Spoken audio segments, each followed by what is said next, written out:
So part டூங்க இது.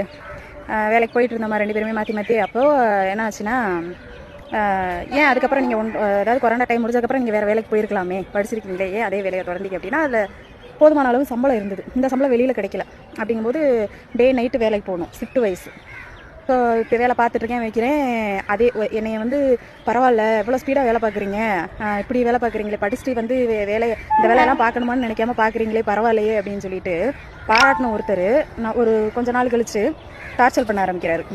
ஏன் அப்படின்னு கேட்டிங்கன்னா, கான்ட்ராக்டர் வேலைக்கு தான் நான் போனேன். 2 பேர் கான்ட்ராக்டர். ஒருத்தர் என்ன பண்ணுறாரு, ஒருத்தருக்கு தான் 1.5 வருஷம் வேலை பார்க்குறேன், இன்னொருத்தர் வந்து புதுசாக உள்ளே வராரு. அதாவது அந்த கான்ட்ராக்டர்கிட்டே வேலை பார்த்த ஒரு கான்ட்ராக்டர், அந்த கான்ட்ராக்டராக அவர் அடுத்து வேலை இல்லாமல் கான்ட்ராக்டராக எடுத்து வர்றாரு. அப்போ என்னாச்சு அப்படின்னா, வேலை செஞ்சுட்டு இருக்கும்போது இவர் என்ன பண்ணுறாரு, ஏமா நீ அவர்கிட்ட பார்க்குறீங்களா, நீ வேலை நல்லா பார்க்குற, நானும் புதுசாக கான்ட்ராக்டர் எடுத்திருக்கேன், நீ வந்து என் பக்கம் வந்துரு அப்படின்னு சொல்லி அவர் பேசுகிறாரு. ஆளை வச்சு பேசுகிறாரு, அவர் நேரடியாக பேசுகிறாரு. இல்லைங்க, எப்படி 1.5 வருஷமாக ஒரு ஆள்கிட்ட பார்த்துட்டு இருக்கேன், அவர்கிட்ட சம்பளம் வாங்கிட்டு நான் எப்படி திடீர்னு உங்கள் பக்கம் மாற முடியும், இல்லை அது நல்லா இருக்காது, அது அப்படி பண்ணவும் கூடாது, அது தப்பு, நான் வரல அப்படின்னு சொல்லிடுறேன். அவரும் ஆளுங்களை வச்சு பேசுகிறாரு. நாளும் போகுது, ஒரு 2 மாதம் 3 மாதம் ஆகுது. நான் அவர் பக்கம் வர மாதிரி தெரியல அப்படின்னோடனே அவர் அங்கே டார்ச்சர் கொடுக்க ஆரம்பிக்கிறார். அங்கிட்டு பேசி காசு கொடுத்தாங்களா இல்லைன்னு எனக்கு தெரில, டார்ச்சர் கொடுக்க ஆரம்பிக்கிறாரு. அப்போ இவர் என்ன சொல்கிறாரு, நல்லா வேலை பார்த்தோம்னு அந்த பாராட்டின அதே வாயால் வந்து நீங்கள் இந்த இடத்துல வந்து வேலை செய்யக்கூடாது அப்படின்ட்டு.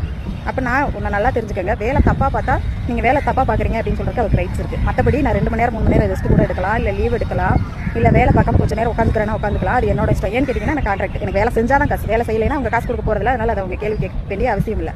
அவர் என்னங்கிற, நான் சொல்கிற இடத்துல தான் நீ நின்று வேலை பார்க்கணும் அப்படிங்கிறாரு. ஆக்சுவலாக அது ஹீட்டான இடம். அவர் சொல்கிற இடத்துல நின்று என்னால் வேலை பார்க்க முடியல, அங்கே ஃபேன் இல்லை.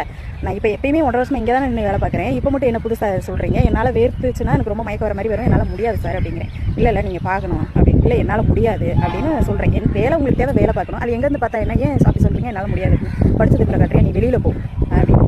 நீ எப்படி என்னை வெளியில் போகணும்னு சொல்லலாம், நான் நின்று வேலை பார்க்குற இடம் தான் மாற்ற முடியாதுங்கிறேன், வேலை நான் பார்க்க முடியாதுன்னு சொல்லவே இல்லையே, நீ எப்படி, நீ உன் கம்பெனியும் கிடையாது, நீ நாங்கள் வேலை பார்க்குறவங்க தான், நீ எப்படி என்னை வெளியில் போகணும், நீ எப்படி சொல்லலாம், உனக்கு என்ன ரைட்ஸ் இருக்குது அப்படின்னு கேட்டுட்டு நான் சரி கம்ப்ளைண்ட் பண்ணணும் அப்படின்னு சொல்லிட்டு PM HR பார்க்கணுன்ட்டு நான் வெளியில் வந்துட்டேங்க. மேலிட்ட பார்ட் 3 பார்க்கலாம்.